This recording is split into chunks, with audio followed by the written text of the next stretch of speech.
France-Maroc dédié aux enjeux de la Coupe du Monde 2030, ici au complexe Mohamed VI de football. Je suis Manal Bernossi, je suis très heureuse de vous accompagner dans ce lieu hautement symbolique du sport marocain aux couleurs de l'équipe nationale, forcément. Cet événement est organisé par BPI France, la Fédération royale marocaine de football et la Confédération générale des entreprises du Maroc, avec l'appui de la Chambre française de commerce et d'industrie et de l'ambassade de France. Un grand merci à l'ensemble de ces partenaires de nous permettre de nous réunir aujourd'hui. Monsieur le ministre, monsieur l'ambassadeur, mesdames et messieurs les présidents des différentes entreprises marocaines et françaises, permettez-moi tout d'abord de vous souhaiter la bienvenue au complexe Mohamed VI, ce centre d'excellence de football qui a été planifié, réalisé par Sa Majesté le Roi Mohamed VI, que Dieu l'assiste, et ça dénote l'importance et la particularité du développement de la jeunesse, de l'épanouissement et de l'inclusion de la jeunesse au sein du modèle de développement qu'accorde Sa Majesté le Roi, que Dieu l'assiste, à cette jeunesse, à l'intérêt de ce potentiel, évidemment, dans la concrétisation d'un modèle de développement spécifique au Maroc, mené plus de 25 ans, avec une vision éclairée, bâti sur une conjugaison parfaite entre le développement économique et social. Et ce qui permet aujourd'hui de faire et de considérer ce modèle comme un atout particulier majeur pour mener cette politique de développement dans l'ambition ou dans sereine, stable, visionnaire et qui se projette dans le long terme. Évidemment, je vous souhaite la bienvenue en remerciant ceux et celles qui ont pris l'initiative d'organiser cet événement autour de cette thématique qui est évidemment l'organisation de la Coupe du Monde, mais je tiens quand même à préciser que ce qui nous lie, Royaume du Maroc et République de France, il est beaucoup plus important que l'organisation d'une Coupe du Monde ou d'un événement majeur. Ce qui nous lie est ancré dans la civilisation humaine. Il a emprunté l'histoire de l'humanité. Il était toujours un modèle de coopération entre les deux rives de la Méditerranée. Et c'était toujours un exemple à citer,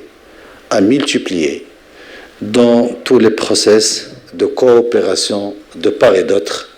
de ce pourtour méditerranéen riche en histoire et en civilisation. La Coupe du Monde, l'organisation des événements internationaux est une occasion pour renforcer, pour enrichir cette histoire, pour trouver les modalités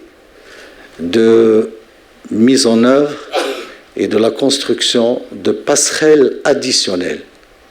humaines, civilisationnelles, et qui laissent un héritage historique pour les générations futures.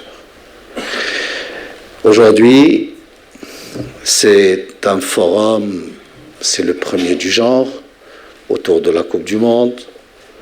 mais ce n'est pas le premier du genre par rapport à une coopération économique entre les entreprises françaises et marocaines que tout le monde considère d'historique et d'exemplaire. Et on a eu l'occasion, durant cette matinée, de voir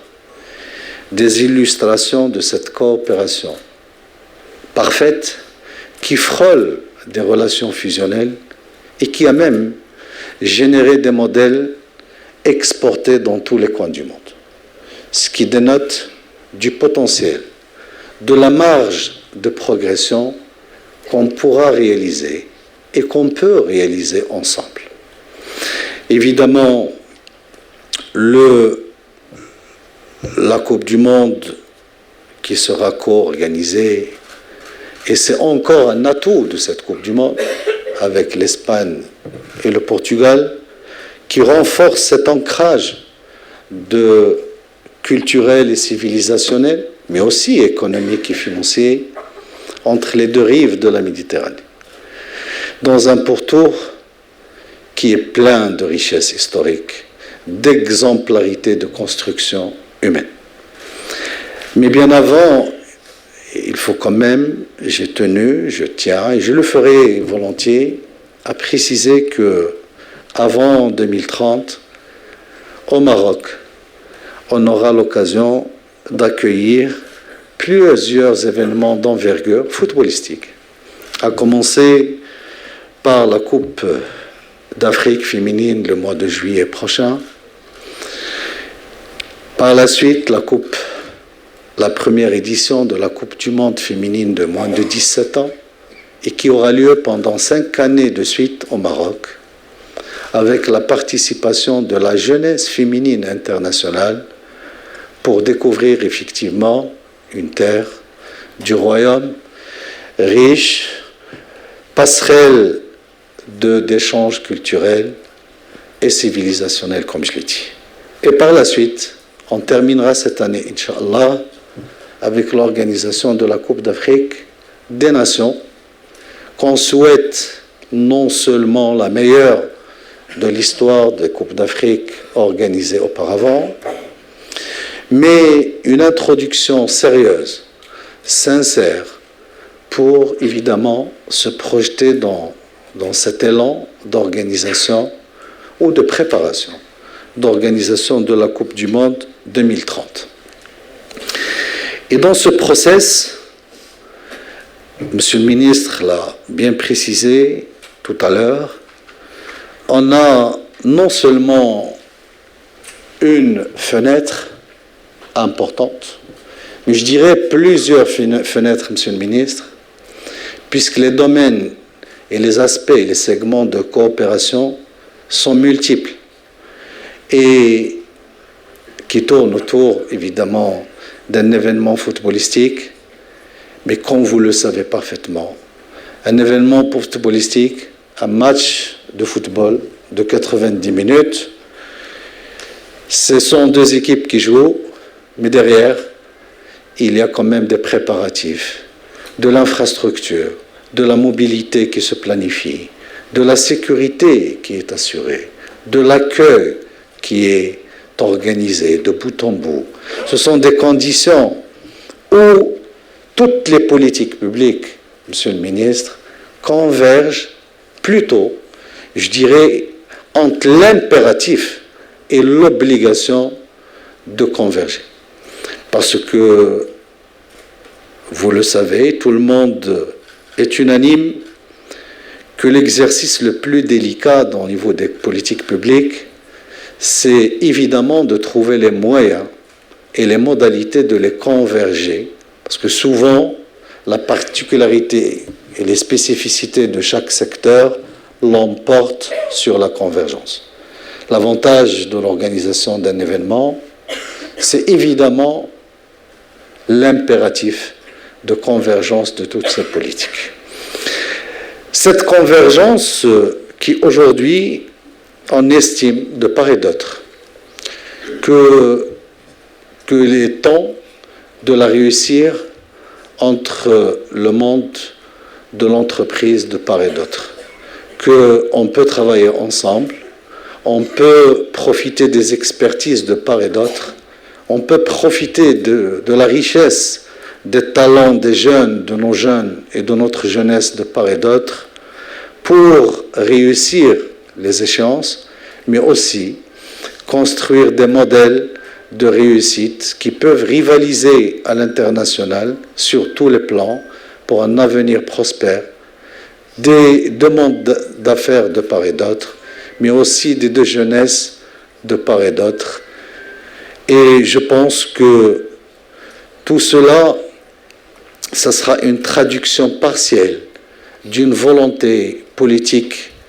affichée, exprimée par les deux chefs d'État, Monsieur le Président de la République française, Monsieur Emmanuel Macron, et Sa Majesté le Roi Mohammed VI, que Dieu l'assiste. Vive le travail en commun, vive la réussite de nos deux mondes d'affaires et vivement une finale France-Maroc de Coupe du Monde à Casablanca, bien sûr.